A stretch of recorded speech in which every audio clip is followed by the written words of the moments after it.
First மைக்மைதாஸ் வந்து ஒரு prayer பண்ணுங்க இந்த கிளாஸ்க்காக. Praise the Lord. சர்வவல்லமுள்ள பரலோக பிதாவே, இந்த ஆசீர்வதிக்கப்பட்ட இந்த நல்ல மாலை வேளைக்காக நன்றி செலுத்துகிறோம். இந்த நாள் முழுவதும் எங்களுக்கு நீர் ஆசீர்வதித்து கொடுத்ததுக்காக நன்றி. இப்பொழுது கூட நாங்கள் கேட்க வேண்டிய இந்த செஷனுக்காக ஸ்தோத்திரம். இதன் மூலமாக நாங்களும் காரியங்களை கற்றுக்கொள்ள அறிவிக்கிற அறிவினாலே கர்த்தர்களை நிரப்புவீராக. கர்த்தருடைய வார்த்தையை பகிர்ந்து கொடுக்கிற அருமையான உடைய மகனை நீர் பயன்படுத்தும். நீர் எங்களோடு பேசும். இயேசுவின் மூலம் பிதாவே, ஆமென். ஆமென். ஓகே, எல்லாம் உட்காரலாம்.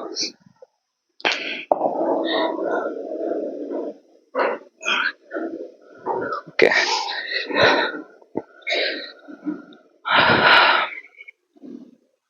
புதிய ஏற்பாடுல ஒரு புத்தகத்தை சகோதரர் மனோ அவர்கள் போதிச்சதை நம்ம பார்த்தோம். இப்ப பழைய ஏற்பாடுல இருந்து ஒரு புத்தகத்தை தியானிக்க போறோம். 4 அதிகாரங்களை கொண்ட ஒரு புத்தகம். நேரம் குறைவா இருக்கிறதுனால இந்த 4 அதிகாரத்துல ஒரு 1.5 அதிகாரம் நம்ம தியானிக்க போறோம். மற்ற 2 அதிகாரத்தை மேலோட்டமா நம்ம வாசிக்க போறோம். மல்கியா தீர்க்க தரிசன புத்தகத்தை தியானிக்க போறோம். மல்கியா தீர்க்க தரிசன புத்தகம் எழுதப்பட்ட காலமானது கிறிஸ்துவுக்கு முன் 433ஆம் ஆண்டு. கிறிஸ்துவுக்கு முன் கிமு 433. பழைய ஏற்பாட்டுல தீர்க்க தரிசனத்தின் அந்த அடுக்குல கடைசி புத்தகமா இந்த புத்தகத்தை வச்சிருக்கிறாங்க. சரித்திர பிரகாரமா பார்த்தா கடைசி புத்தகமா நெகேமியா இருந்திருக்கணும். நெகேமியா வாழ்ந்த அதே காலத்துல வாழ்ந்தவர் இந்த மல்கியா தீர்க்கதரிசி. மல்கியா என்றால் என்னுடைய மெசஞ்சர், மை மெசஞ்சர்னு அர்த்தம். மெசஞ்சர் அப்படின்னா தமிழ்ல வந்து என்னுடைய தூதுவன், மை மெசஞ்சர். மல்கியா என்ற சொல்லுக்கான அர்த்தம் மை மெசஞ்சர், என்னுடைய தூதுவன். இது 433ஆம் ஆண்டு, கிறிஸ்துவுக்கு முன் 433ஆம் ஆண்டு எழுதப்பட்ட ஒரு புத்தகமா இருக்குது. இது எழுதப்பட்டது நெகேமியா வாழ்ந்த அந்த காலத்துல. இவருக்கு ஒரு 3-4 வருஷத்துக்கு அப்புறமா நெகேமியா வந்து அவருடைய புத்தகத்தை நிறைவு செய்யறார். சோ சரித்திர பிரகாரமா பார்த்தோம்னா பழைய ஏற்பாடினுடைய கடைசி புத்தகம் நெகேமியா. நெகேமியாவுக்கு சற்று கொஞ்ச நாளைக்கு முன்னாடி, சில ஆண்டுகளுக்கு முன்னாடி தீர்க்க தரிசனங்கள்ல கடைசி புத்தகம் மல்கியா. சோ அதனால பழைய ஏற்பாடினுடைய கடைசி புத்தகமா எந்த புத்தகம் இருக்குது? இந்த மல்கியா புத்தகத்தை நம்மளுடைய பரிசுத்த வேதாகமத்துல 39 பழைய ஏற்பாடின் புத்தகத்துல இந்த புத்தகத்தை கடைசி புத்தகமா வச்சிருக்கிறாங்க. இப்போ இந்த மல்கியா தீர்க்க தரிசன புத்தகத்துல இதனுடைய பின்னணி நம்ம பாக்குறப்போ, இஸ்ரவேல் ஜனங்க பாபிலோனுக்கு அடிமைகளா கொண்டு போகப்பட்ட அந்த காலத்துல பாபிலோன்ல இருந்து மறுபடியுமா எங்க வராங்க? இஸ்ரவேலுக்கு, எருசலேமுக்கு வராங்க. எந்த நோக்கத்துக்காக வராங்கன்ற ஹிஸ்டரியை நம்ம தியானிச்சோம்னா, தேவாலயம் இடிக்கப்பட்டிருக்கிற தேவாலயத்தை புதுப்பிச்சு கட்டும்படியா அந்த நோக்கத்துக்காக தான் பாபிலோன்ல இருந்து மறுபடியும் எங்க வராங்க? இஸ்ரவேலுக்கு வராங்க. இப்போ நம்ம சகரியா தீர்க்க தரிசன புத்தகம், அதுக்கு முன்னாடி இருக்கிற சில தீர்க்க தரிசன புத்தகங்கள், ஆகாய் புத்தகம் எல்லாம் நம்ம தியானிச்சோம்னா அதுல என்னன்னு சொல்லி இருக்கிறாங்கன்னா, இந்த ஜனங்க பாபிலோன்ல இருந்து மறுபடியுமா இஸ்ரவேலுக்கு வந்த ஜனங்க தேவாலயத்தை கட்டுறதுக்காக வரோன்னு சொல்லி பர்மிஷன் கேட்டுன்னு வந்தவங்க, ஆண்டவர்கிட்ட அந்த காரணத்தை சொல்லி பாபிலோன்ல இருந்து விடுதலை வாங்கிட்டு வந்தவங்க தேவாலயத்தை கட்டுறதுக்கு பதிலா அவங்களோட வீடுகளை கட்டிக்கிட்டாங்க. ஆகாய் புத்தகத்தை நம்ம தியானிச்சோம், ஞாபகம் இருக்குதுங்களா? அதுல அவங்க வீடுகளை நல்லா ஃபர்னிஷ் பண்ணி கட்டிக்கினாங்க. மச்சு பாகை கொண்ட வீடுகளை கட்டிக்கிட்டாங்க, மாடி வீடு கட்டிக்கினாங்க. ஆனா தேவாலயம் இன்னும் பாழாய் கிடந்துச்சு. அதுக்கப்புறமா தேவாலயம் கட்டப்பட்டுச்சு. இப்ப தேவாலயத்தை கட்டிட்டாங்க பாருங்க. தேவாலயம் கட்டினதுக்கு அப்புறமா அதுல செலுத்துகிற பலிய வெறும் பெயருக்காக செலுத்த ஆரம்பிச்சாங்க. நேம் சேக்குக்கு எல்லாத்தையும் பண்ணாங்க, கடமைக்காக எல்லாத்தையும் செஞ்சாங்க. பலி செலுத்துக்கிறது கடமைக்காக, ஆண்டவரோட வசனத்தையும் கீழ்ப்படியல. மறுபடியும் இவங்க பாபிலோன்ல இருந்து வந்ததுக்கு அப்புறமா அதுக்கு முன்னாடி ஆண்டவர் மேல வச்சிருந்த அந்த பயமும் பக்தியும் இந்த காலத்துல இல்லாம போச்சு. இன்னும் சொல்லணும்னா ஒரு ஸ்பிரிச்சுவல் டீகே, மாரல் டீகே நடந்த ஒரு காலத்துல, அப்படின்னா ஆவிக்குரிய தோய்வு ஏற்பட்ட, ஆவிக்குரிய பின்னடைவு ஏற்பட்ட ஒரு காலத்துல கொடுக்கப்பட்ட ஒரு தீர்க்க தரிசனமா இந்த மல்கியா தீர்க்க தரிசனம் இருக்குது. இந்த மல்கியா தீர்க்க தரிசனத்தை எழுதின இந்த மல்கியா தீர்க்கதரிசி பார்த்தோம்னா, ஜனங்க ஆண்டவர் கிட்ட கேட்கிற கேள்வி, ஆண்டவர் ஜனங்க கிட்ட கேட்கிற கேள்வி, இந்த 2 கேள்விக்கும் இருக்கிற பதில். இந்த நடையில இந்த முழு புத்தகத்தை எழுதியிருக்கிறார். 4 அதிகாரமா பிரிக்கப்பட்டிருக்குது. இதுல முதல்ல ஜனங்க ஆண்டவரை பார்த்து சில கேள்வி கேட்கிறாங்க, அதுக்கு ஆண்டவர் சொல்ற பதில். ரெண்டாவது ஆண்டவர் ஜனங்களை பார்த்து கேள்வி கேட்கிறாங்க, அதுக்கு தீர்க்கதரிசி சொல்ற பதில். இந்த கேள்வி பதில் கான்செப்ட்ல ஒரு இன்டர்வியூ எடுக்கிற அந்த மாதிரியான இன்ட்ராகேஷன் கான்செப்ட்ல ஒரு இன்ட்ராகேஷன் உரையாடல், கேள்வி பதில் உரையாடல், அந்த ஒரு வடிவமைப்புல இந்த முழு புத்தகத்தை எழுதியிருக்கிறாங்க. முதல்ல பார்த்தோம்னா ஆண்டவர் இஸ்ரவேல மிகவும் அதிகமா நேசிச்சார். ஆனா இஸ்ரவேலோ ஆண்டவருக்கு விரோதமா என்னெல்லாம் செஞ்சாங்க, அது ஆண்டவரை கோபப்படுத்தினதுனால இஸ்ரவேல் மறுபடியும் ஜனங்களை பார்த்து என்ன கேட்டாரு, அந்த கண்ணோட்டத்துல ஆரம்பமாவது. முக்கியமா ஊழியக்காரர்களுக்கு இது ரொம்ப ரொம்ப யூஸ்ஃபுல்லான ஒரு புத்தகமா இருக்குது. 2ஆம் அதிகாரம் முழுக்க பார்த்தோம்னா ஆண்டவர் பிரீஸ்டுங்களுக்கு விரோதமா எவ்வளவு கோபமா இருக்கிறாருன்றது எழுதியிருக்கிறார். ஆசாரியர்களுக்கு விரோதமா ஆண்டவர் எவ்வளவு கோபமா இருக்கிறார் எழுதியிருக்காரு. நீ காதால 6-7 கேள்விகள் ஐயா கேட்கிறப்போ அதுக்கு பதில் சொல்றப்போ என்னுடைய ஊழியம் ஆண்டவருடைய ஊழியம் அப்படின்ட்டு எல்லாருமே காமனான பதிலா சொன்னீங்க. அது உண்மையாவே ஆண்டவரோட ஊழியம் தான் அப்படின்றது நம்ம எல்லாருக்குமே தெரியும். ஆனா நீங்க அதுக்கு உங்களை டிஃபைன் பண்ற மாதிரியான பதில் கொடுத்தீங்க பாருங்களேன். அதை அப்படியே மனசுல வச்சுக்கிட்டு 2ஆம் அதிகாரத்தை நீங்க தியானிச்சீங்கன்னா ஆண்டவர் இன்னைக்கு உங்க எதிரில் வந்தாருன்னா அது உங்க ஊழியம் இல்லைன்றவாரு, போய் சொல்றீங்க நீங்கன்றவாரு. நிசப்தமான உண்மை இது. இந்த 2ஆம் அதிகாரத்தெல்லாம் தியானிக்கிறப்போ கரப்ட் பிரீஸ்டா இருந்தாங்க. எல்லாருமே அவங்களுக்கு ஆதாயம் தேடிக்கொள்ளும்படியா இந்த பலிகளை தீட்டான பலிகளை எடுத்துன்னு வந்து ஆண்டவர்கிட்ட செலுத்தினாங்க. ஆண்டவர் நாம மகிமைப்படணும்ன்ற அந்த ஒரு மனநிலையில இருந்து வெளியே வந்துட்டு அவங்களுக்கு என்னெல்லாம் லாபம் சம்பாதிக்கணும்ன்ற ஒரு எண்ணத்துல அவங்க செஞ்ச காரியங்களை பத்தி 2ஆவது அதிகாரம் முழுக்க ஆண்டவர் இவங்களை பார்த்து கேட்கிற கேள்வி இருக்குது.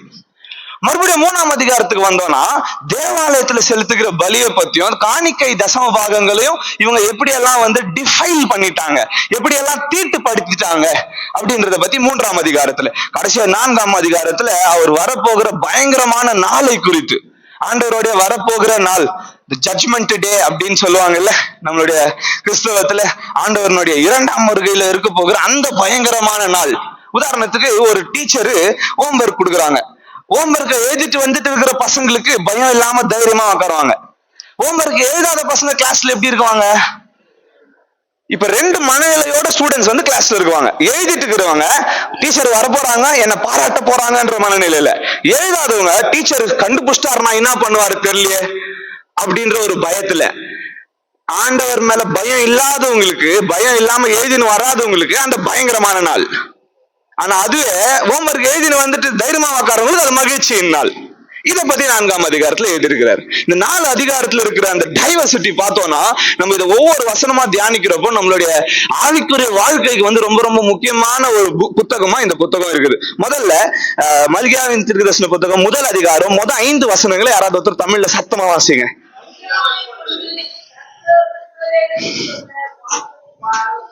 நான் உங்களை சிநேகித்தேன் என்று கர்த்தர் சொல்கிறார். அதற்கு நீங்கள் எங்களை எப்படி சிநேகித்தேன் என்கிறீர்கள்? கர்த்தர் சொல்கிறார், ஏசா யாக்கோபின் சகோதரன் அல்லவோ? ஆகிலும் யாக்கோபை நான் சிநேகித்தேன், ஏசாவையோ நான் வெறுத்தேன். அவனுடைய மலைகளை பாழும், அவனுடைய சுதந்திரத்தை வனாந்தரத்தில் உள்ள வலு சர்ப்பங்களின் தாவும் ஆக்கினேன். ஏதோமியர் நாம் எளிமைப்பட்டோம், ஆனாலும் பாழானவைகளை திரும்ப கட்டுவோம் என்று சொல்லுகிறார்கள். அதற்கு கர்த்தர், அவர்கள் கட்டுவார்கள், நான் இடிப்பேன். அவர்கள் துன்மார்க்கத்தின் எல்லை என்றும் கர்த்தர் என்றைக்கும் சினம் வைக்கிற ஜனம் என்றும் சொல்லப்படுவார்கள் என்கிறார். இதை உங்கள் கண்கள் காணும். அப்பொழுது நீங்கள் கர்த்தர் இஸ்ரவேலுடைய எல்லை துவக்கி மகிமைப்படுத்தப்படுவார் என்பீர்கள். ஆமென். இப்போ உங்ககிட்ட ஒரு கேள்வி கேட்கிறேன். ஏசாவும் யாக்கோபும் ஒரே தாய் வயிற்றுல ஒரே கருவுல பிறந்த இரட்டை பிறவிகள். ஏசாவும் யாக்கோபும் இவங்க 2 பேருமே ஈசாக்கினுடைய குமாரர். ஈசாக்கு ப்ராமிஸ்டு சன், ஆபிரகாமினுடைய வாக்குத்தத்தத்தின் பிள்ளை ஈசாக்கு. இந்த ஈசாக்கு இந்த 2 பேரும் ஒரே கருவுல பிறகுறாங்க. ஆனா இந்த பைபிள் வசனம் சொல்லுது, நான் ஏசாவை வெறுத்தேன், யாக்கோபை நேசித்தேன். ஏன் ஆண்டவர் ஏசாவை வெறுத்து யாக்கோபை நேசித்தார்? எதற்காக?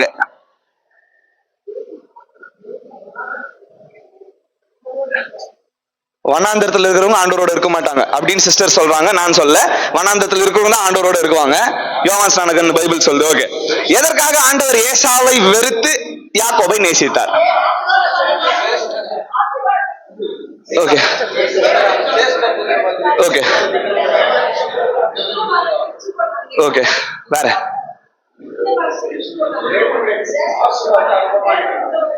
ஓகே சரி சரி சரி சரி சரி வசனம் என்ன சொல்லுது அப்படின்னு பார்த்தோம்னா நம்ம ஓபதியா தீர்க்க தரிசன புத்தகம் எல்லாம் தியானிச்சு பார்த்தோம்னு வச்சுக்கோங்களேன். அதுல இஸ்ரவேல் ஜனங்களை பாபிலோனியர்களும் மற்ற தேசத்தாரும் வந்து கொள்ளையாடுறதுக்காக வராங்க. காப்பாற்ற வேண்டிய சகோதரனாகிய ஏசா அவனும் கூட சேர்ந்து இஸ்ரவேலர்கள் கிட்ட கொள்ளையடிச்சான். ஆண்டவருக்கு இதுக்கு பிடிக்கவே பிடிக்காது. சகோதரன் தீங்கு நாள்ல இருக்கிறப்போ கூட சேர்ந்து காப்பாற்ற வேண்டிய ஏசா அவனும் கொள்ளையடிச்சான் அப்படின்றது உபதையால இருக்குது. நீங்க சொன்ன பதில் எல்லாம் கரெக்ட், ஆனா அது பைபிள் இல்ல. நான் சொல்ற வசனம் பைபிள்ல இருக்குது. இந்த நிமித்தம், இந்த வசனத்தின் நிமித்தம், இந்த காரியத்தின் நிமித்தம் ஆண்டவர் வந்து ஏசாவை வெறுத்து யாக்கோபை நேசித்தார். யாக்கோபு நல்லவன்றதுனால இல்ல, வேற எந்த காரணத்தினாலும் இல்ல. யாக்கோபு அடி வாங்கின அந்த நாள்ல ஏசா கூட சேர்ந்து அடிச்சான். பாபிலோன் கூட சேர்ந்து இவனும் கொள்ளையடிச்சான். பாபிலோன் இவங்களுடைய தேவாலயத்தில் இருக்கிற தங்கத்தை எடுத்துன்னு போகும்போது இவனும் கொஞ்சம் வந்து எடுத்துன்னு போயிட்டான். டவுட் இருந்துச்சா உபதியா வாசிங்க. சோ இதை பார்த்த உடனே ஆண்டவருக்கு என்ன ஆச்சு? கோபம் வந்துச்சு. இதுல என்னன்னு சொல்றாரு, நான் ஏசாவை வெறுத்துட்டேன், யாக்கோபை நேசிச்சேன். ஏசா என்ன செஞ்சு என்ன கட்டினாலும் அதுல நான் சந்தோஷப்பட மாட்டேன், அவனையும் சந்தோஷமா இருக்க விட மாட்டேன். அவன் எவ்வளவு பெரிய பில்டிங்க்கு போனாலும் இல்ல என்ன பண்ணாலும் அதை நான் டெசலேட் பிளேசஸா மாத்துவேன், நிர்மூலமாக்கிடுவேன் அந்த இடத்த. ஏன்னா அவன் எனக்கு பிடிக்காது. ஏன்னா அவன் இந்த மாதிரியான காரியத்தை செஞ்சான். நல்லவனோ கெட்டவனோ உங்களுடைய சகோதரன் தீங்கு நாள்ல இருக்கிறப்போ தயவு செஞ்சு ஏசா யாக்கோபுக்கு பண்ணதை நீங்க பண்றாதீங்க. ஆண்டவர் உங்க கூடவே இருந்துட்டா கூட சரி, நீங்க வந்து தீங்கு நாள்ல அவங்க இருக்கிறப்போ முடிஞ்ச அளவுக்கு அவங்களோட தோளோட தோல் கொடுத்தீங்கன்னா கர்த்தர் உங்களுக்கு உங்க பட்சத்துல நிக்குவாரு. அவங்களுக்கு விரோதமா நீங்க எழுப்பிட்டீங்கன்னா கர்த்தர் உங்களுக்கு விரோதமா நின்னாருன்னா நம்ம என்ன ஆகும்ன்றதை யோசிச்சு பாருங்க. இது நான் சும்மா வார்த்தைக்காக சொல்ல, ரியாலிட்டியில இன்னைக்கும் என் ஆண்டவர் நிகழ்த்துற ஒரு விஷயத்த நான் சொல்லுகிறேன். ஓகே, இப்ப ரெண்டாவது இது 6வது வசனத்துல இருந்து நம்ம பார்த்தோம்னு வச்சுக்கோங்களேன். இந்த 6வது வசனத்தை ஃபர்ஸ்ட் ஒருத்தர் வாசிங்களேன். குமாரன் தன் பிதாவையும் ஊழியக்காரன் தன் எஜமானையும் கனம் பண்ணுகிறார்களே, நான் பிதாவானால் என் கனம் எங்கே? நான் எஜமானனானால் எனக்கு பயப்படும் பயம் எங்கே என்று சேனைகளின் கர்த்தர் தமது நாமத்தை அசட்டை பண்ணுகிற ஆசாரியர்களாகிய உங்களை கேட்கிறார். ஆமென். ஆசாரியர்களாக உமது நாமத்தை எதினாலே அசட்டை பண்ணினோம் என்கிறீர்கள். ஒரு வசனம் போதும், கவனிங்க. இப்போ ஒரு கவர்னர் இல்ல, உங்க வீட்டுல ஒருத்தர் வந்து உங்க அப்பான்னு ஒருத்தர் இருக்கிறாரு, முதலாளின்னு ஒருத்தர் இருக்கிறாங்க. இந்த 2 பேருக்கு நீங்க செலுத்த வேண்டிய கனத்தை எப்படி செலுத்துவீங்க? உங்க அப்பா இருக்கிறாங்க, உங்க அப்பா அந்த வழியா நீங்க கடந்து போறப்ப என்ன பண்ணுவீங்க? கனப்படுத்துவீங்க. அப்பா பிரைஸ் தி லார்ட் சொல்லுவீங்க. உங்க ஓனர் வராரு, நீங்க வேலை செய்யற ஸ்தலத்துல உங்க ஓனர் வராரு, அட்லீஸ்ட் ஓனர்ன்ற மரியாதைக்காக என்ன பண்ணுவீங்க? நான் உங்களுக்கு ஓனர் அப்பான்னு நீங்க சொல்றீங்களே, என்ன பார்த்து மாஸ்டர்னு சொல்றீங்களே, என்ன பார்த்து கர்த்தரேன்னு சொல்றீங்களே, அதுக்கு கொடுத்த கனம் எங்க? என்ன அப்பான்னு கூப்பிடுறீங்களே, அதுக்கு நீங்க கொடுத்த கனம் எங்க அப்படின்னு கேட்டுட்டு, ஒருவேளை உங்க ஊர்ல ஒரு கவர்னர் இருந்தா, ஒருவேளை உங்க ஊர்ல ஒரு ஆளோட்டி இருந்தா, அவனுக்கு கொடுக்க வேண்டிய வரியில எப்பாவது வந்து நொண்டியா இருக்கிற, குருடா இருக்கிற, பலவீனமா இருக்கிற மிருகத்தை போய் நீங்க பலியா கொடுப்பீங்களா? ஆனா என் சமூகத்துக்கு மாத்திரம் நீங்க எப்படி குருடா இருக்கிற மிருகத்தையும், நொண்டியா இருக்கிற மிருகத்தையும், பழுதா இருக்கிற மிருகத்தையும் எடுத்துன்னு வந்து செலுத்துறீங்க? உங்களுக்கு மனசாட்சி குத்துலையா அப்படின்னு ஆண்டவர் அடுத்த வசனத்திலே சொல்றாரு, வாசிங்க. என் பீடத்தின் மேல் அசுத்தமான அப்பத்தையும் கொடுத்தீர்களே, ஆனாலும் உம்மை எதினாலே அசுத்தப்படுத்தினோம் என்கிறீர்கள். ஆனா நீங்க தைரியமா என்கிட்ட கேக்குறீங்க, எதனால ஆண்டவரே உங்களை நாங்க அசுத்தப்படுத்திட்டோம் அப்படின்னு நீங்க கேக்குறீங்க. கர்த்தருடைய பந்தி எண்ணமற்று போயிற்றென்று நீங்கள் சொல்லுகிறதுனாலேயே. கர்த்தருடைய பந்தி எப்படி ஆயிடுச்சு? எண்ணமற்று போயிட்டு நீங்க சொல்றதுனாலே. பாரு, கர்த்தருடைய பந்தி எப்படி இருக்குது? எண்ணமற்று இருக்குது. கர்த்தருடைய பந்தினா கர்த்தருடைய ஆலயத்துல சாப்பாடு நல்லா இல்லைன்ட்டு குறை சொல்ற ஆளுங்க நீங்க. இங்க தாசையா கேஜப்க்கு நாங்க வந்தா சாப்பாடு சரியில்லை, 100 ரூபாய் இது வேற வாங்கிட்டாரு, ரெஜிஸ்ட்ரேஷன் வேற வாங்கிட்டாருன்னு குறை சொல்ற ஜனங்களை பார்த்து ஆண்டவர் சொல்றாரு, இந்த மாதிரி இருக்கிறீங்களே. நீங்கள் கண் ஊனமானதை பலியிட கொண்டு வந்தாலும் அது பொல்லாப்பல்ல. நீங்கள் கால் ஊனமானதையும் நசல் பிடித்ததையும் கொண்டு வந்தாலும் அது பொல்லாப்பல்ல என்கிறீர்களே. அதை உன் அதிபதிக்கு செலுத்து. அதை போய் ஓனருக்கு கொடுக்குவியா? அவன் உன்மேல் பிரியமாய் இருப்பானோ? உன் ஓனருக்கு கொடுத்தா உன் ஓனர் அதை பார்த்து சந்தோஷப்படுவானா? உன் முகத்தை பார்ப்பானோ உன் மூஞ்ச பார்த்து பேசுவானா? என்று சேனைகளின் கர்த்தர் அப்படின்னு கேட்கிறார். கேக்குறவரு சேனைகளின் கர்த்தர். இந்த முழு புத்தகத்துல 20 டைம் சேனைகளின் கர்த்தர்னு மறுபடியும் வருது. பழைய ஏற்பாடுல வேற எந்த புத்தகத்திலயும் இல்ல. இந்த புத்தகத்துல மாத்த 20 டைம் 20 டைம் சேனைகளின் கர்த்தர். ஏன்னா பயபக்திக்குரியவர் அவரு. அவரை பார்த்தா பயந்து நடுங்க வேண்டிய நிலையில நம்ம இருக்கிறோம். ஆனா பயமே இல்லாம என்னெல்லாம் செலுத்துறோம் இந்த லிஸ்ட் போட்டுக்கிறாங்க. உன் ஓனருக்கு போய் இதை கொடுப்பியா? உன் அதிபதிக்கு இதை கொடுப்பியா? ஆனா எனக்கு மாத்திரம் எப்படி மனசாட்சி இல்லாம கண் ஊனமானது, கால் ஊனமானது, அது கால்ல புழு வடிக்கிற அந்த மாதிரியான மிருகங்களை எனக்கு எப்படி நீ பலியா கொண்டு வந்து சேர்க்க அப்படின்னு சொல்லிட்டு அதுக்கு அடுத்த 10ஆம் வசனத்தை வாசிங்களேன். உங்களில் எவன் கூலி இல்லாமல் கதவுகளை பூட்டுவான்? என் பலிபீடத்தின் மேல் அக்கினியை கூலி இல்லாமல் கொளுத்தவும் மாட்டீர்கள். உங்கள் பேரில் எனக்கு பிரியம் இல்லை என்று சேனைகளின் கர்த்தர் சொல்லுகிறார். உங்கள் கைகளில் உள்ள காணிக்கை எனக்கு உகந்ததல்ல. ஆமே, நீ என்னதான் எத்தனை வந்து என்கிட்ட செலுத்தினாலும் நீ மனசுல சுத்தம் இல்லாம இந்த மாதிரி குறை வச்சு எத்தனை வந்து என்கிட்ட சேர்க்கறதுனால உன் கையில இருந்து வர்றது எனக்கு பிரியம் இல்லை, எனக்கு சந்தோஷம் இல்லை. நீ எத்தனை வந்து கொடுத்தா கூட அதை நான் ரிஜெக்ட் பண்ணிடுவேன் ஆண்டவர் சொல்றாரு. ஏன்னா முதல்ல காணிக்கையும் தசமபாகத்தையும் கொடுத்த காயின் ஆபேல் கிட்ட கூட காயினையும் அவன் காணிக்கையும் கர்த்தர் அங்கீகரிக்கவில்லை, ஆபேலையும் அவன் காணிக்கையும் கர்த்தர் ஏற்றுக்கொண்டார் அப்படின்ற வசனம் இருக்குது. அப்படின்னா மனுஷனை ஃபர்ஸ்ட் பார்த்துட்டு அதுக்கப்புறமா தான் அவன் கொண்டு வர காணிக்கை ஆண்டவர் பாக்குறாரு. ஆண்டவரை பொறுத்தருக்கு காணிக்கை தசமபாகம் ஆயிடுச்சுன்னா ஃபர்ஸ்ட் அவருக்கு முக்கியன்றது அந்த மனுஷனோட இருதயம் தான். அதுக்கப்புறமா தான் அவன் எத்தனை வர பொருள், நீ என்ன பொருள் எத்தனை வரன்றது உன் இருதயத்தை தான் காட்டும். நீ எதை ஆண்டவருக்கு கொடுக்குறன்றது உன் இருதயத்தை தான் காட்டும். சோ அப்போ என்னைய ஆண்டவர் ரிஜெக்ட் பண்றாருன்னு அர்த்தம். என் காணிக்கை அவர் ஏத்துக்கலாம், என்ன அவர் ஏத்துக்கலன்னு அர்த்தம். என்ன எப்ப ஏத்துக்காத போறாருன்னா என் இருதயம் சுத்தம் இல்லாம எனக்கு என்ன தோணுதோ அதை திரும்பி ஆண்டவர் கிட்ட கொடுக்குறப்போ. இது அப்படியே தொடர்ந்து இந்த முழு அதிகாரம் முழுக்கும் பார்த்தோன்னு வந்துட்டு 14ஆம் வசனத்தை வாசிங்களேன். தன் மந்தையில் கடா இருக்கையில் கெட்டு போனதை ஆண்டவருக்கு நேர்ந்து கொண்டு பலியிடுகிற கபடஸ்தன் சபிக்கப்பட்டவன். என் நாமம் ஜாதிகளுக்குள்ளே பயங்கரமாயிருக்கும். நான் மகத்துவமான ராஜா என்று சேனைகளின் கர்த்தர் சொல்லுகிறார். இது அடிக்கடி ஆண்டவர் சொல்றவர் கிடையாது. நான் மகத்துவமான ராஜா அப்படின்னு ஆண்டவர் சொல்றவர் கிடையாது. ஆனா இந்த புத்தகத்துல வேணும்னே சொல்லியிருக்கிறாரு, நான் மகத்துவமான ராஜா. I am your great king. So be afraid. என்னை பார்த்தா நீ பயந்து நடக்கணும், ஏன்னா நான் மகத்துவமான ராஜா என்று சேனைகளின் கர்த்தர் சொல்லுகிறார். ஆப்ஷன் வைக்கல, எனக்கு பயந்து நடுங்கினா இது நான் கொடுத்துறேன் மகன் அப்படின்னு சொல்லாண்டு, டே நான் உனக்கு ராஜா, மகத்துவமான ராஜா, என்னை பார்த்தா பயந்து நடக்கணும், அதுக்கு தான் உன்னை வச்சுக்கிறேன்னு சொல்றாரு. இவ்வளவு கோபமா ஆண்டவர் வேற எந்த புத்தகத்திலும் பேசல. அவ்வளவு கோபமா இருக்கிறார் இந்த புத்தகத்தை பேசுறப்போ. அடுத்து இப்ப 2வது அதிகாரத்துக்கு வரும். ஊழியக்காரர்களை பத்தி அவங்களுடைய 6ஆம் வசனத்தை வாசிங்களேன். 6ஆம் 7ஆம் வசனத்தை. சத்திய வேதம் அவன் வாயில் இருந்தது, அவனுடைய உதடுகளில் அநியாயம் காணப்படவில்லை. அவன் என்னோட சமாதானமும் யதார்த்தமுமாய் சஞ்சரித்து அநேகரை அக்கிரமத்தினின்று திருப்பினான். ஆசாரனுடைய உதடுகள் அறிவை காக்க வேண்டும், வேதத்தை அவன் வாயிலே தேடுவார்களே. அவன் சேனைகளுடைய கர்த்தரின் தூதன். ஆமென். இப்போ ஒரு ஆசாரியன் எப்படி இருந்தா எப்படி இருக்கணும் அப்படின்ற ஆண்டவரோட எதிர்பார்ப்பை பத்தி இந்த 2 வசனத்துல எழுதியிருக்கிறார். ஒண்ணு, ஒரு ஆசாரியன் எப்படி இருந்தது, law of truth was in his mouth.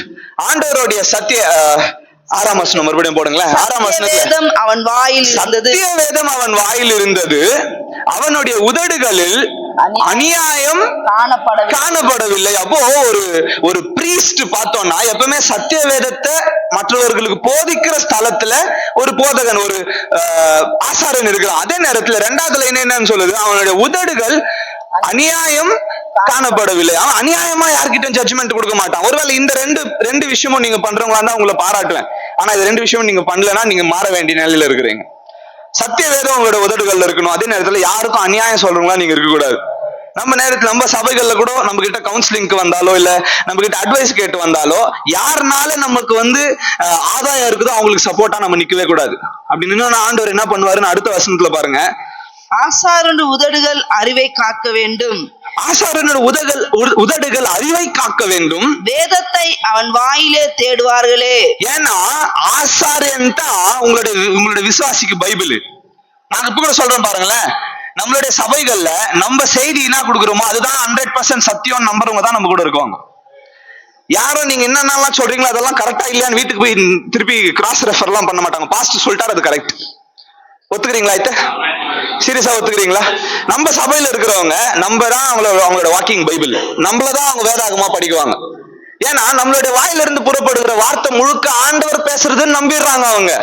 அதனால நம்ம வாயில இருந்து அநியாயம் புறப்படக்கூடாதுன்னு இந்த வசனம் சொல்லுது. சோ பிரீஸ்டுக்கு மேல அவ்வளவு இன்ஸ்ட்ரக்ஷன் கொடுக்குற ஆண்டவர் இப்ப 3ஆம் அதிகாரத்துக்கு வரும். நீங்க இந்த 2ஆம் அதிகாரத்தை ஒவ்வொரு வசனமா தியானத்தோட படிச்சு பாருங்க, உங்களுக்கு ரொம்ப ரொம்ப உபயோகமா இருக்கும். இப்ப 3ஆம் அதிகாரத்துக்கு வரும். 3ஆம் அதிகாரத்துல முதல் வசனத்தை வாசிங்க. இதோ நான் என் தூதனை அனுப்புகிறேன், அவன் எனக்கு முன்பாக போய் வழியை ஆயத்தம் பண்ணுவான். அப்பொழுது நீங்கள் தேடுகிற ஆண்டவரும் நீங்கள் விரும்புகிற உடன்படிக்கையின் தூதனுமானவர் தம்முடைய ஆலயத்துக்கு தீவிரமாய் வருவார். இதோ வருகிறார் என்று சேனைகளின் கர்த்தர் சொல்லுகிறார். ஆமென். இந்த வசனம் யாரை பத்தி குறிக்குது? யாரை பத்தி? மேசியாவை பத்தியா? வெறும் மேசியாவை பத்தி தானா?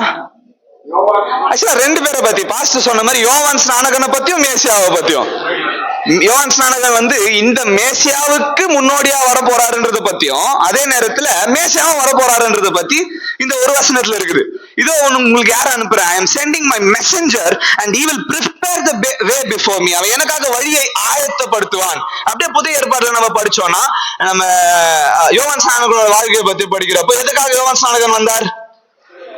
மேசியாவுக்கு வழியை ஆயத்தப்படுத்துறதுக்காக வந்தார். அப்போ மேசியா வரப்போகிறத அனௌன்ஸ் பண்றதுக்காகவும் ஜனங்களை மனம் திரும்புதலை பத்தி போதிக்கிறதுக்காகவும் யார் வந்தது? யோவான் ஸ்நானகன் வந்தார். யோவான் ஸ்நானகன் ஒரே ஒரு 6 மாசத்துக்குள்ளதான் ஏசப்பா அவருடைய ஊழியத்தை ஆரம்பிச்சிட்டார்.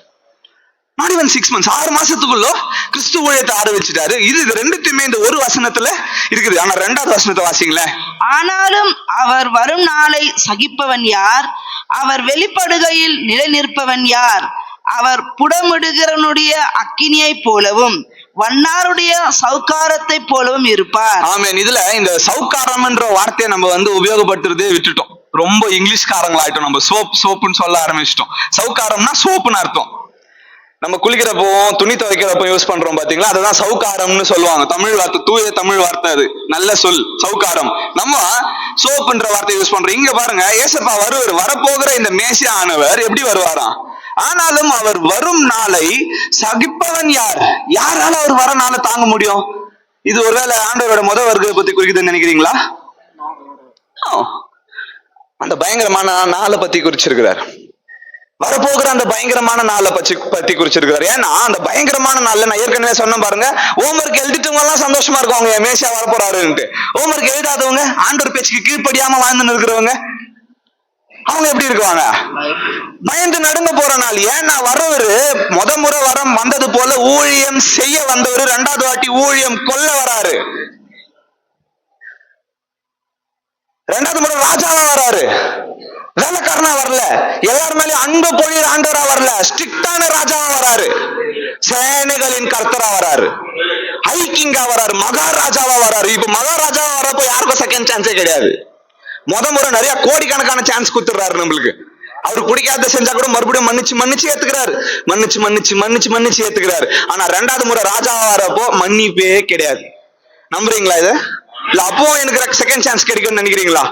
இல்ல, 2வது முறை செகண்ட் சான்ஸே கிடையாது நம்மளுக்கு. ஏன்னா அவர் எப்படி இருக்கிறாரு? For he is like a refiner's fire and like fuel as soap. வண்ணானுடைய சவுக்காரத்தை போலவும் புடமிடுகிறவனுடைய அக்கினியை போலவும் இருக்கிறார். அப்போ நம்மள வெள்ளிய புடமிடுறது போல நம்மள புடமிடுறாருன்னா அது அடுத்த வசனமே நம்மளுக்கு சொல்லுது. நம்மள சோதிச்சு பாக்குறதுக்கு வெள்ளியை எப்படி புடமிடுவாங்களோ, வெள்ளியை புடமிடுகிறது போல நம்மள கூட என்ன பண்ணுவார் அவரு? புடமிட்டு பாப்பாரு. 6ஆம் வசனத்தை வாசிங்களேன். நான் கர்த்தர், நான் மாறாதவர். ஆகையால் யாக்கோபின் புத்திரராகிய நீங்கள் நிர்மூலமாகவில்லை. இது எத்தனை பேர் உங்களுடைய சபை மக்களுக்கு வாக்குத்தத்தமா கொடுத்திருக்கிறீங்க? ஸ்ட்ரெயிட்டா கை தூக்காதவங்க எல்லாம் இதுவரை பைபிளை வாசிக்காதவங்க தான் நான் நினைக்கிறேன். சும்மா சொன்னேன். ஓகே, நிறைய நேரத்துல பாஸ்டர்கள் வாக்குத்தத்தம் கொடுக்கறப்போ இந்த மாதிரி கேட்சியா இருக்கிற வாக்குத்தத்தங்களை என்ன பண்ணிடுறாங்க, சபை மக்களுக்கு கொடுத்துறாங்க. நான் முன்னாடி இருக்கிற வசனத்தையும் படிக்கிறது இல்ல, பின்னாடி இருக்கிற வசனத்தையும் படிக்கிறது இல்ல. ஆண்டவர் இந்த இடத்துல கோபமா சொல்றாரு, நான் கர்த்தர், நான் மாறாதவர். நான் கர்த்தர்ன்றதை ஃபாலோ பண்றவங்களுக்கு மாத்திரம் நான் சொல்றேன், நான் மாறாதவர்ன்றதுனால நீங்க இன்னும் மறிக்காம இருக்கிறீங்க. ஆனா அப்படியே அந்த வருஷத்தை தொடர்ந்து வாசின்னு வந்தவங்க நீங்க இப்படியே இருந்தீங்கன்னா மறைச்சிருவீங்க.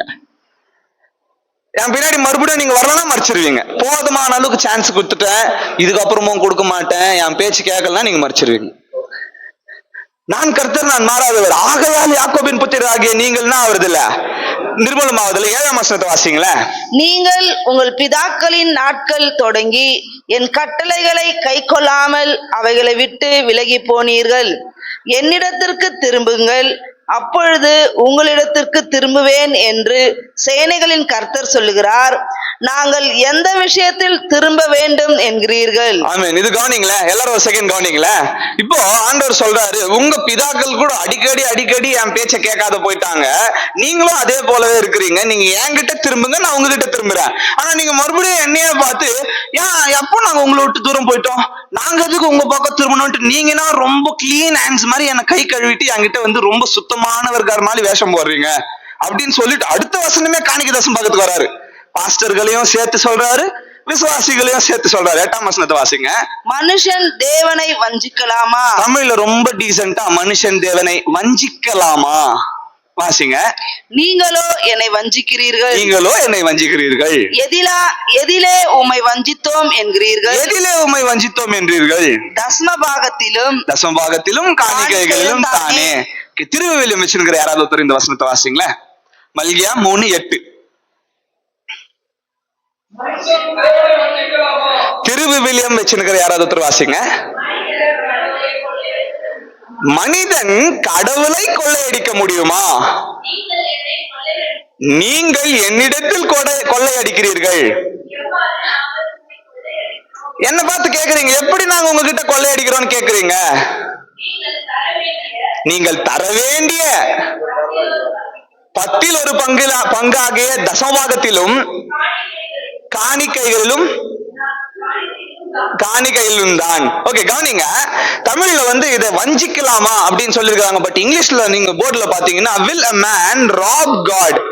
ஒரு மனுஷனால, இங்க பாருங்க, மனுஷன் வந்து ரொம்ப சாதாரண வெள்ளனுடைய ஒரு மனுஷன். அவனுக்கு வந்து லிமிட்டெட் பவர்ஸ். அவனுடைய சக்தி, அவனுடைய வல்லமையை வச்சு சேனைகளின் கர்த்தர்கிட்ட அவனால திருட முடியுமா? ஒரு மனுஷனால, நல்லா யோசிச்சு பாருங்க, இவ்வளோ சிறிய மனுஷனால அவ்வளோ பெரிய ஆண்டவர்கிட்ட திருடின்னு சாதாரணமா போயிட முடியுமா? அவர் அவ்வளோ சிறியவர்னு நினைக்கிறீங்களா? இல்ல நம்மளுக்கு அவ்வளவு பலன் இருக்குதுன்னு நினைக்கிறீங்களா?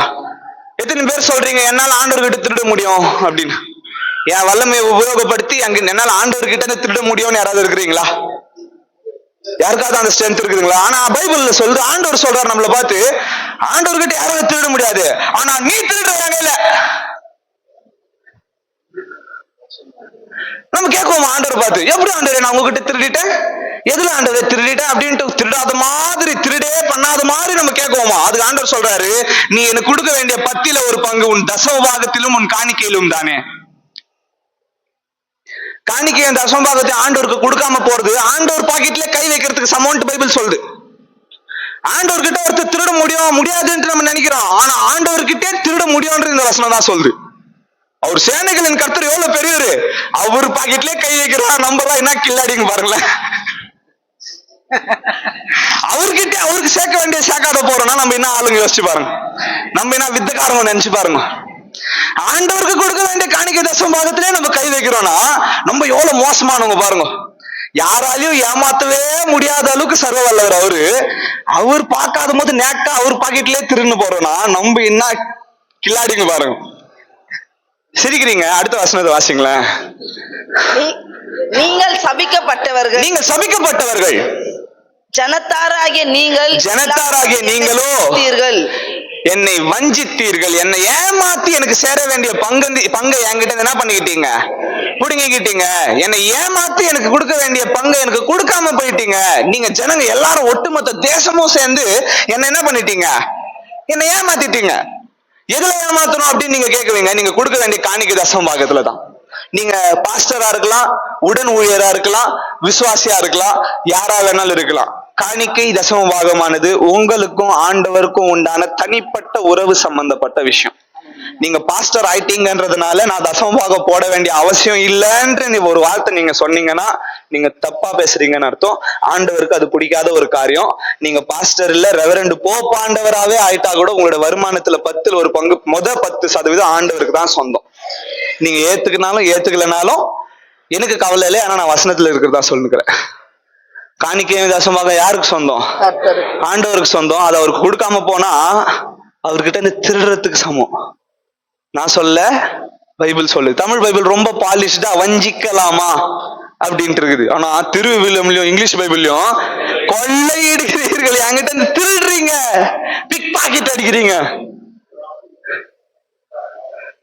ராப் பண்றீங்க, என்கிட்ட இருந்து வலுக்கட்டாயமா புடிங்கின்னு போயிடுறீங்க. இங்கிலீஷ்ல யூஸ் பண்ணிக்கிற வார்த்தை அதனால ராபரி பண்றீங்க, என்கிட்ட ராபரி பண்றீங்க. ராபரி தான் அது அப்படியே தமிழ்ல வந்து என்ன ஆயிடுச்சு, ராபரி ஆயிடுச்சு. என்கிட்ட ராபரி பண்றீங்க. அதனால ஆண்டவர் என்ன சொல்றாரு, அதனால நீங்க சபிக்கப்பட்டவங்க, உங்க மேல ஒரு சாபம் இருக்குது. You're cursed with a curse. நீங்க மாத்திரம் இல்ல, ஒட்டுமொத்த தேசம், ஈவன் திஸ் ஹோல் நேஷன், ஒட்டுமொத்த தேசமும் நீங்க காணிக்கை தசமபாகம் கொடுக்கலன்னா சபிக்கப்பட்ட தேசமா இருக்குது. காணிக்கை தசமபாகம் கொடுக்காதவங்கள ஆண்டவர் அவ்வளவு இருக்கிறார். அடுத்த வசனத்தை பாருங்களேன். என் ஆலயத்தில் ஆகாரம் உண்டாயிருக்கும்படி. இதெல்லாம் நம்ம காணிக்கை தசமபாகத்தை பத்தி பேசுறப்ப சர்ச்சில் பேசியிருக்கிறோம், கரெக்டா இல்லையா? ஏன்னா ஜனங்களை மோட்டிவேட் பண்ணுன்றத இந்த வசனத்தை சொல்லிடுவோம். இதுக்கு முன்னாடி என்னன்றதெல்லாம் பெருசா பேச மாட்டோம். அதுக்கு ஆண்டவர் சொல்றாரு பாருங்க, என் ஆலயத்தில் ஆகாரம் உண்டாயிருக்கும்படி தசமபாகங்களை எல்லாம் பண்டசாலையிலே கொண்டு வாருங்கள், அப்பொழுது நான். இது பாருங்க, இது பெரிய கண்டிஷனல் பிளெஸிங். ஆண்டவருடைய ஆசீர்வாதங்கள்ல 2 விதமான ஆசீர்வாதங்கள் இருக்குது. ஒண்ணு வந்து அன்கண்டிஷனல் பிளெஸிங்ஸ், நிபந்தனை இல்லாத ஆசீர்வாதங்கள். இது நிபந்தனைக்கு உட்பட்ட ஆசீர்வாதம். அதனாத்துக்கும் 2த்துக்கும் இருக்கிற வித்தியாசம் என்னன்னு கேட்டீங்கன்னா, அன்கண்டிஷனல் பிளெஸிங், நீ யாரா வேணா இருந்துக்கோ, எந்த ஜாதி வேணா இருக்கோ, உயரமாயிரு, குள்ளமாயிரு, கருப்பாயிரு, வெள்ளையாயிரு, ஆணா இருக்கட்டும், பெண்ணா இருக்கட்டும், எந்த தேசத்தை சேர்ந்தவங்களா இருந்தாலும் எல்லாரையும் நான் ஈக்குவலா நேசிக்கிறேன்றது அவருடைய நிபந்தனையற்ற அன்பு. கண்டிஷன்ஸே கிடையாது. நீ இதை பண்ணாதான் நான் உன்னை நேசிக்குவேன்னு ஆண்டவர் சொல்ல. ஆனா இங்க பாருங்க, இதை நீ பண்ணாதான் இது உனக்கு கிடைக்கும் அப்படின்னு இருக்கிறது தான் கண்டிஷனல் பிளெஸிங், நிபந்தனைக்கு உட்பட்ட ஆசீர்வாதம். இந்த வசனத்தின்படி பாக்குறப்போ, என் ஆலயத்தில் ஆகாரம் உண்டாயிருக்கும்படி தசமபாகங்களை எல்லாம் என்னுடைய பண்டசாலையிலே கொண்டு வாருங்கள், அப்பொழுது நான். then I will. First condition என்னன்னா, நம்ம தசமபாகத்தை எல்லாம் என்ன கொண்டு வரணும்?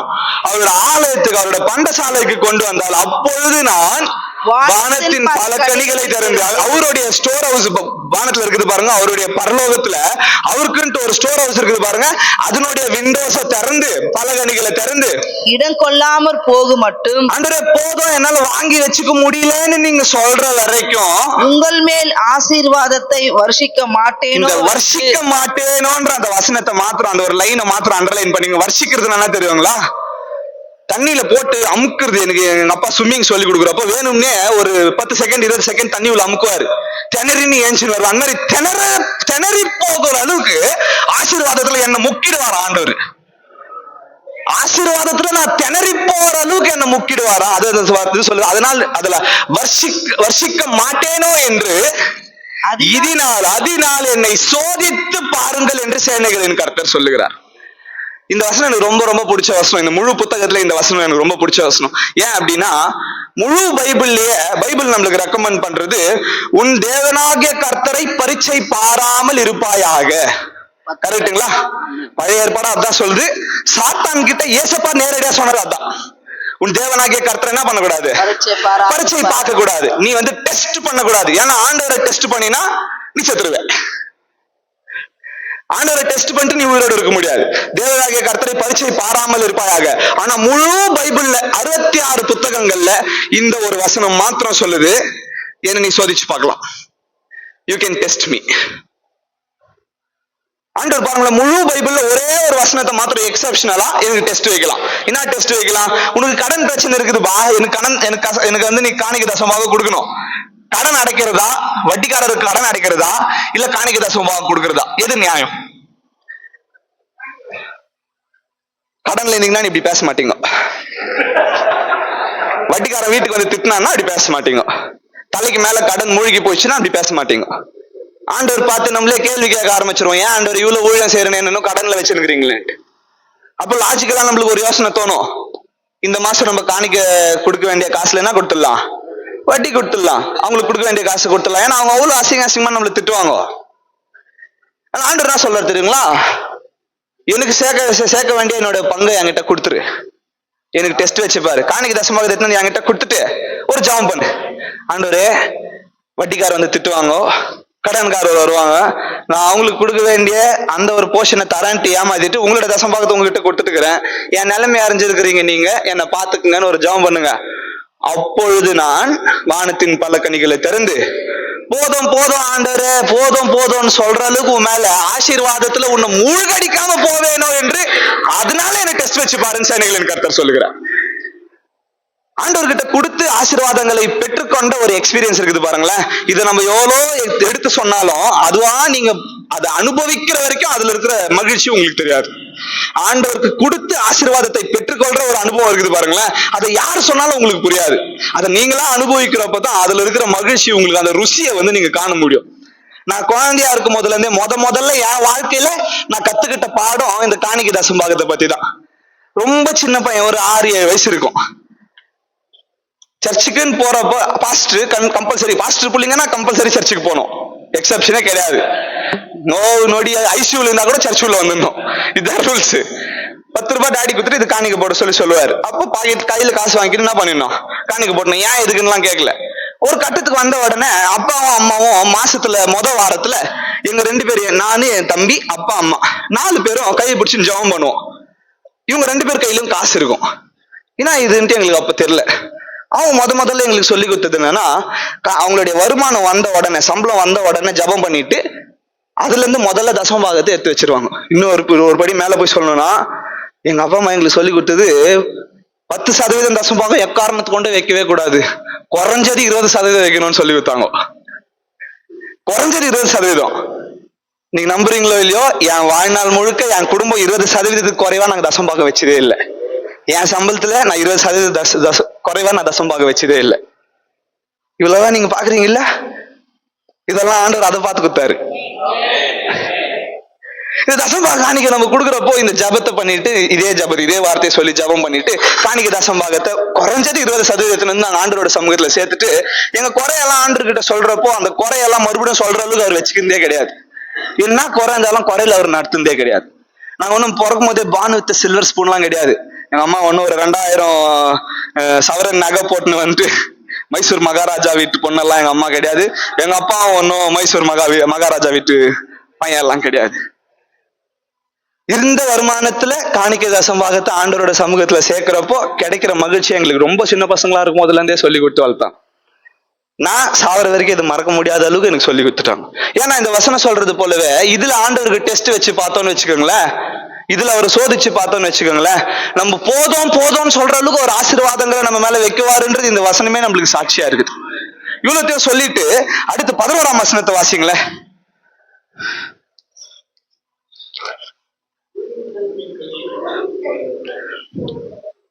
11ஆம் வசனம்.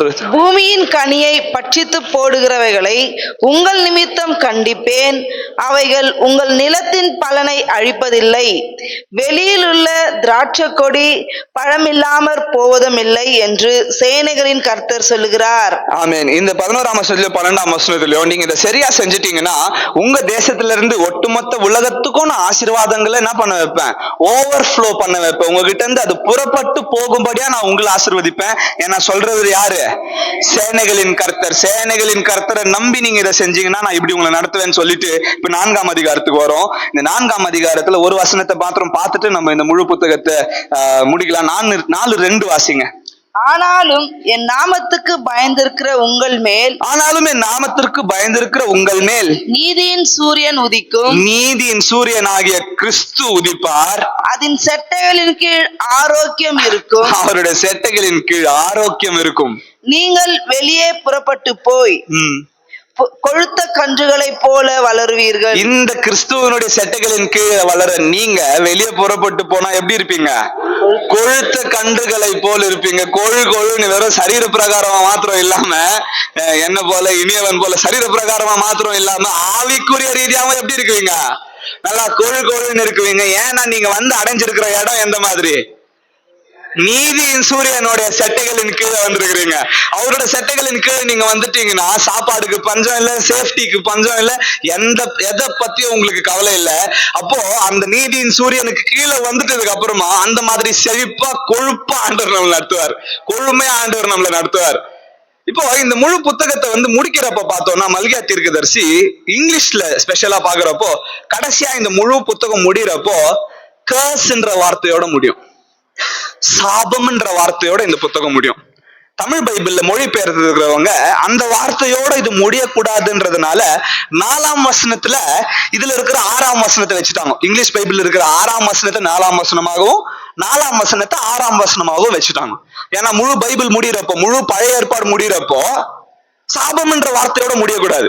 இங்கிலீஷ் பைபிள்ல நீங்க பாருங்களேன், அந்த கடைசி வார்த்தை lest I come and strike the earth with a curse. முழு பழைய ஏற்பாடு முடியிறது கர்ஸ்ன்ற வார்த்தையோட, முழு பழைய ஏற்பாடு முடியிறது சாபம்ன்ற வார்த்தையோட. யோசிச்சு பாருங்க, ஆண்டவர் எவ்வளவு கோபமா இருந்தா முழு பழைய ஏற்பாடு சாபத்தோட முடிக்குவார். 400 வருஷத்துக்கு அப்புறமா ஆண்டவர் பேசவே இல்லை யாருக்கிட்டுமே.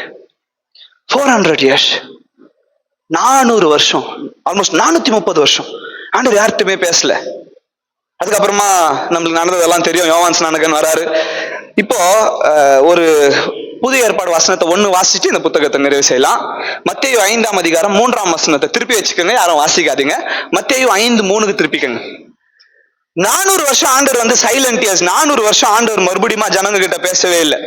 இந்த பழைய ஏற்பாடு முடிகிறது கர்ஸ்ன்ற வார்த்தையோட, சாபம்ன்ற வார்த்தையோட முடிக்கிற அவரு புதிய ஏற்பாடுல மத்தேயு 5ஆம் அதிகாரத்துல மலை பிரசங்கத்துல அவருடைய அவர் கொடுக்கிற செய்தி, ஆண்டவருடைய ஊழியத்தை ஆரம்பிச்சு முதல்ல அவர் கொடுக்கிற செய்தி என்ன வார்த்தையோட ஆரம்பிக்கிறார் பாருங்க. பழைய ஏற்பாடு சபிக்கப்பட்டவர்கள் என்ற வார்த்தையோட முடியுது. புதிய ஏற்பாடுல பிரசங்கமே ஆசீர்வதிக்கப்பட்டவர்கள் என்ற வார்த்தையோட ஆரம்பமாகுது. The first sermon begins with the word blessed. The last sermon ended with the word curse. பழைய ஏற்பாடுடைய பழைய கடைசி புத்தகம் சாபம்ன்ற வார்த்தையோட முடிஞ்சிருந்தாலும் புதிய ஏற்பாடுல இந்த சாபத்தை ஆசீர்வாதமா மாத்தின ஆண்டவர் ஆசீர்வாதமாவே இறங்கி வந்தார். He himself became blessing.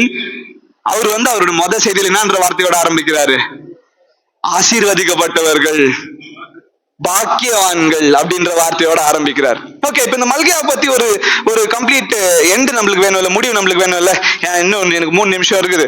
இந்த மல்கியானுடைய புத்தகத்துல எவ்வளவு விஷயங்கள் நம்ம கத்துக்கிட்டோம் அப்படின்றதுல இந்த ஒரு வரியை மாத்திரம் தயவு செஞ்சு மறந்துடாதீங்க. மல்கியா 3:7 மறுபடியும் ஒரு எல்லாரும் சேர்ந்து வாசிச்சிடலாமா? மல்கியா 3:7. நீங்கள் உங்கள் பிதாக்களின் நாட்கள் தொடங்கி என் கட்டளைகளை கை கொள்ளாமல் அவைகளை விட்டு விலகி போனீர்கள். என்னிடத்திற்கு திரும்புங்கள், அப்பொழுது உங்களிடத்தில் திரும்புவேன் என்று சேனைகளின் கர்த்தர் சொல்லுகிறார். நாங்கள் எந்த விஷயத்தில் திரும்ப வேண்டும் என்கிறீர்கள்? அது நீங்கள் என்னிடத்தில் திரும்புங்கள், அப்பொழுது நான் உங்களிடத்தில் திரும்புவேன் என்று சேனைகளின் கர்த்தர் சொல்லுகிறார். நீங்க எந்த மனநிலையில என்ன நினைச்சிட்டு எந்த சூழ்நிலையில இங்க வந்திருந்தாலும் ஆண்டவர் பக்கம் நீங்க திரும்பினீங்கன்னா டெஃபினட்டா அவர் உங்க பக்கம் திரும்புவாருன்னு சேனைகளின் கர்த்தரே சொல்லிட்டு இருக்கிறார். இவ்வளவு நேரம் நான் பேசுனதுல எதை மறந்துட்டு இருந்தாலும் சரி, இந்த ஒரு வாக்கியத்தை மாத்திரம் ஞாபகம் வச்சுங்க. ஆண்டவர் பக்கம் திரும்புங்க, அவர் உங்க பக்கம் திரும்ப வல்லவரா இருக்கிறார். கர்த்தர் தாமே இந்த வார்த்தைகளை நமக்கு ஆசீர்வாதத்தை தருவாராங்க.